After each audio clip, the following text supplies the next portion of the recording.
जय हिंद। देखिए 2019 में कश्मीर से धारा 370 हटा दी गई थी, लेकिन उसके बाद लद्दाख के लोगों को ऐसा लगा था कि उनके लिए कुछ नए सुझाव दिए जाएंगे, कुछ नई चीजें जोड़ी जाएंगी। हालांकि वादा किए गए थे लद्दाख के लोगों के साथ कि उनको बहुत सारी सुविधाएं दी जाएंगी, लेकिन आज लद्दाख के लोग विरोध कर रहे हैं। तो हम लोग समझते हैं कि धारा 370 हटने के बाद क्या है 371 और क्या है शेड्यूल 6 जिसकी लद्दाख के लोग मांग कर रहे हैं। देखिए 5 अगस्त 2019 को कश्मीर से 370 हट गया। 370 में कश्मीर को अपना अलग संविधान बनाने का अधिकार देता था, और 35A जो था वो ये कहता था कि जो रिमेन भारत है, जो शेष भारत है, वहां के लोग कश्मीर में जाके अस्थायी रूप से नहीं रह सकते।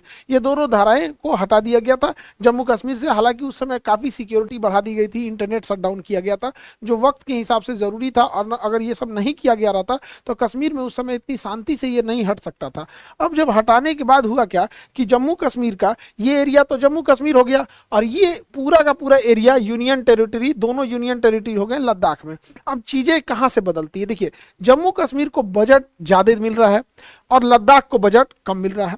इसके अलावा जम्मू कश्मीर में जो भी जॉब है, जम्मू कश्मीर में जॉब ज्यादा है, इंस्टीट्यूशन ज्यादा है, मेडिकल स्कूल ज्यादा है, इंजीनियरिंग कॉलेज ज्यादा है। लद्दाख में ये सब की मात्रा एकदम ही कम है।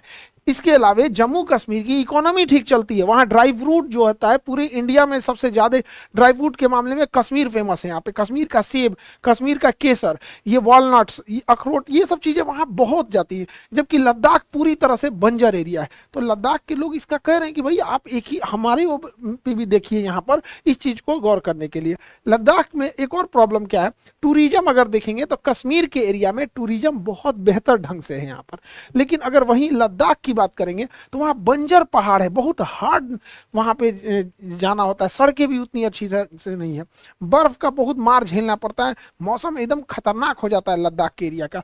तो लद्दाख के लोगों को लग रहा है कि भाई 370 हटने के बाद हमें क्या मिला। मतलब वहां पे तो एक हो गया कि चलिए उन्हें बजट मिल रहा है, इसके अलावा और भी अगर देखेंगे तो जम्मू कश्मीर में इधर के दिनों में देखेंगे कि गवर्नमेंट बहुत तेजी से इंफ्रास्ट्रक्चर बिल्ड कर रही है। अभी T5 T15 से T15 ये सब करके टनल्स का निर्माण किया गया है।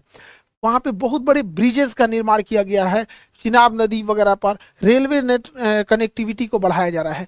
लेकिन लद्दाख में ये सब नहीं हो रहा है। तो लद्दाख के लोगों का भी गुस्सा है इस बात को लेकर। और सबसे बड़ा क्या हुआ, जब 2019 में 5 अगस्त 2019 को जब कश्मीर को दो भागों में तोड़ा गया तो कहा गया कि ये भी यूनियन टेरिटरी रहेगा और ये भी यूटी रहेगा, यूनियन टेरिटरी। लेकिन जम्मू कश्मीर के यूनियन टेरिटरी को इन्होंने विधानसभा दे दिया, और विधानसभा देने की वजह से कि जम्मू कश्मीर पर केंद्र सरकार का 100% कंट्रोल नहीं रहेगा, बल्कि बड़े बड़े मुद्दों पर कंट्रोल रहेगा।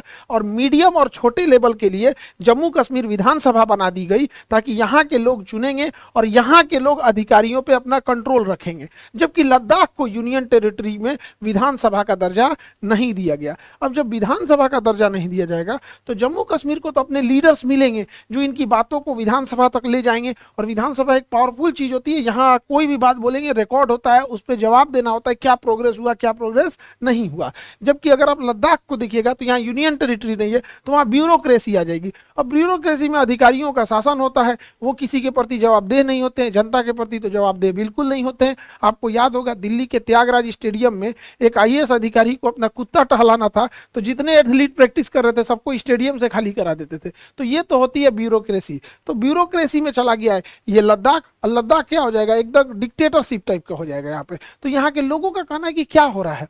और 2019 से जब 370 हट गया तो बहुत सारी कंपनी यहाँ आके, प्राइवेट कंपनी यहाँ इंफ्रास्ट्रक्चर बिल्ड करने लगी, टूरिस्ट प्लेस खोलने लगे, बड़े बड़े होटल खोलने लगे, रेस्टोरेंट खोलने लगे। इससे क्या है कि लद्दाख की जो मूल जो स्ट्रक्चर था कि लद्दाख एक नेचर वाला था, वो अपने जीव प्रकृति और पर्यावरण से मेल मिलाप करके रहता था, लद्दाख की ये चीजें खराब होने लगी, जिस वजह से लद्दाख के लोग सड़कों पर उतर गए और लद्दाख को बचाने की मांग करने लगे। और वो लोग का मांग में एक चीज था कि वो लोग शेड्यूल 6 में जोड़ने के लिए कह रहे थे, are demand to add Ladakh in schedule 6।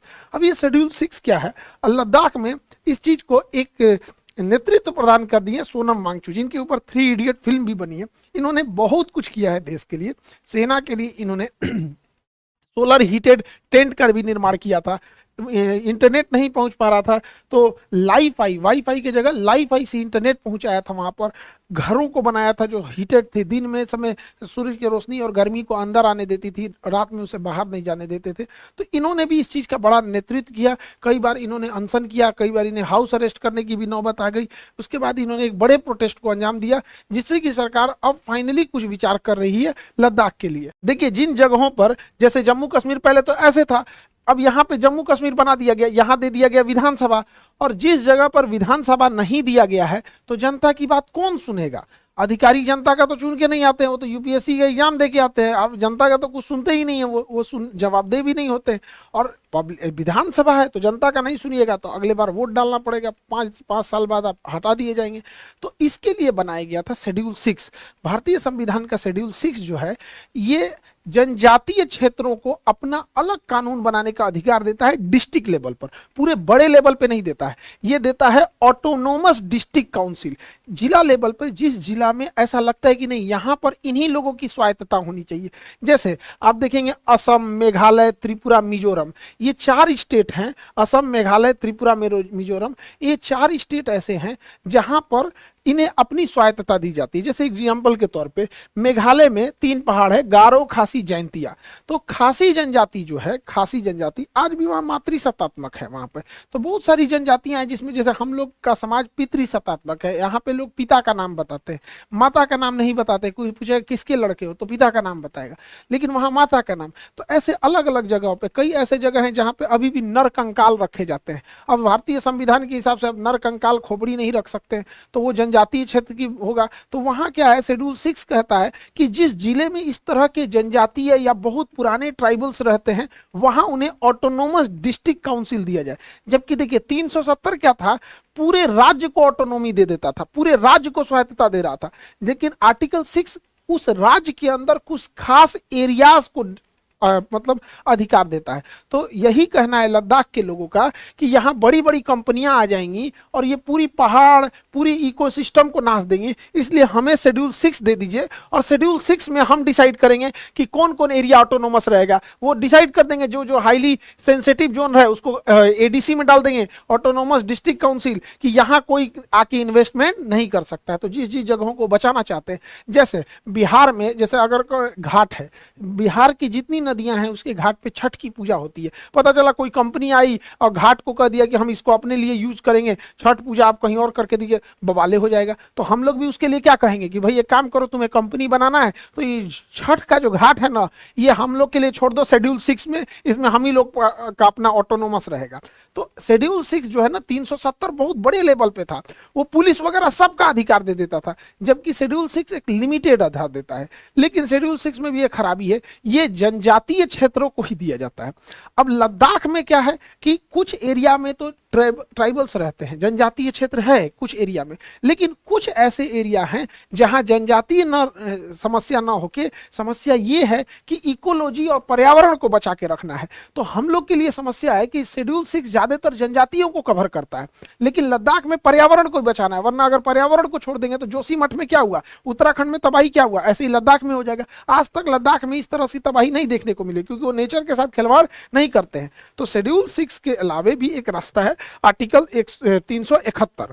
देखिए 370 तो जम्मू कश्मीर में पूरी तरह स्वतंत्रता देता था, जबकि 371 कहता है कि किसी भी स्टेट के अंदर अगर आप किसी एरिया को स्पेशली प्रोटेक्ट करना चाहते हैं, वहीं के लोग वहां का कानून बना सके, वहां के लिए स्पेशल कानून बनाना चाहते हैं, तो 371 के तहत ए बी सी डी ऐसे करके आप जोड़ सकते हैं। बट ये 370 की तरफ पूरे स्टेट को आपके अंडर नहीं कर देगा। कोई स्टेट के अंदर कोई खास चीज को आप रोक सकते हैं। जैसे गुजरात में कोई एरिया है, जैसे कच्छ का एरिया सेंसिटिव है, तो 371 में डाल देंगे कि हाँ इस कच्छ के एरिया सेंसिटिव एरिया है, यहाँ आप कंस्ट्रक्शन नहीं कर सकते। उसी तरह से हालांकि ये चीजें 370 इतना हार्ड नहीं है, बट ये है कि किस खास एरिया को कर सकते हैं। अब इसमें ये रोक टोक नहीं है कि आप जनजातियों के लिए ही करिएगा, आप किसी चीज के लिए कर सकते हैं। जैसे 371 में महाराष्ट्र और गुजरात के लिए कुछ एरियाज को स्पेशली किया गया था। 371 ए में ये स्पेशल प्रोविजन दिया गया था नागालैंड के लोगों को कि कुछ खास एरिया में अपने ट्राइबल्स को रह सकते हैं। 371 बी में जो था वो असम में था, 371 सी के मणिपुर में, उसी तरह आंध्र प्रदेश में था। तो ऐसे ऐसे करके था। तो उसी में यहाँ पे 371 बी ABCD ऐसे करके है, तो हम लोग बेसिकली इसे जोड़ना चाहेंगे। अब सरकार इस बात का प्लान कर रही है कि लद्दाख को 371 के तहत जो जो मांगे हैं उनकी, कि हमारा नेचर डिस्टर्ब नहीं होनी चाहिए, हमारी नदियां दूषित नहीं होना चाहिए, यहाँ इतने फ्लोर से ऊपर बिल्डिंग्स नहीं होनी चाहिए, जब भी बिल्डिंग बनेगी तो कॉटेज शेप में बनेगी, तो वो सब चीजों को 371 के तहत जोड़ दिया जाएगा। वो एक अलग कानून ना होके बल्कि वो एक अलग प्रावधान हो जाएगा कि अगर आपको जाना है तो आपको ये चीज फॉलो करना पड़ेगा। वो 370 इतना हार्ड नहीं होगा, वो जरूरी रहता है किसी भी चीज को बचा के रखने के लिए। हम लोगों को भी खड़े रहना होगा लद्दाख के लोगों के साथ, क्योंकि लद्दाख के लोग हैं जो कारगिल में ही सबसे पहले सूचना उन्होंने ही दिया था। वो लद्दाख के लोग हैं, चाइना उनके लाख प्रलोभन दे देता है, वो कभी चाइना की ओर से नहीं जाते हैं, वो भारत के लिए दृढ़ संकल्पित होकर खड़े रहते हैं और हमेशा भारतीय सेना की मदद किए हैं, चाहे वो रास्ता दिखाने में, चाहे उन्हें गुप्त सूचना देने में। तो लद्दाख के लोगों का जो कहना है, तो सरकार इसे 371 में रखने के लिए सोच रही है। और क्या मांग है कि जैसे केंद्र सरकार अपने अधिकारियों को नियुक्ति करने के लिए यूपीएससी के थ्रू एग्जाम लेती है, राज्य सरकार अपने पीसीएस के थ्रू, जैसे बिहार में अगर कोई बड़ा पोस्ट चाहिए एसडीएम डीएसपी ये सब चीजों को, तो बीपीएससी के थ्रू जा सकते हैं। उसी तरह लद्दाख के लोगों के लिए लद्दाख पब्लिक सर्विस कमीशन होना चाहिए, एलपीएससी होना चाहिए, जो लद्दाख के लोगों को वहां पे एडमिनिस्ट्रेशन दे सके। अब पता चला कोई बिहार का है, कोई महाराष्ट्र का है, कोई यहाँ से ड्यूटी करने लद्दाख जाएगा, उसको समझ में नहीं आएगा, और अगर वहीं के लोग रहेंगे तो शासन अच्छे से हो सकता है। इसके अलावा जो छोटे कर्मचारी होते हैं, जो मिडिल लेवल के कर्मचारी होते हैं, उनकी भर्ती के लिए एसएससी होती है।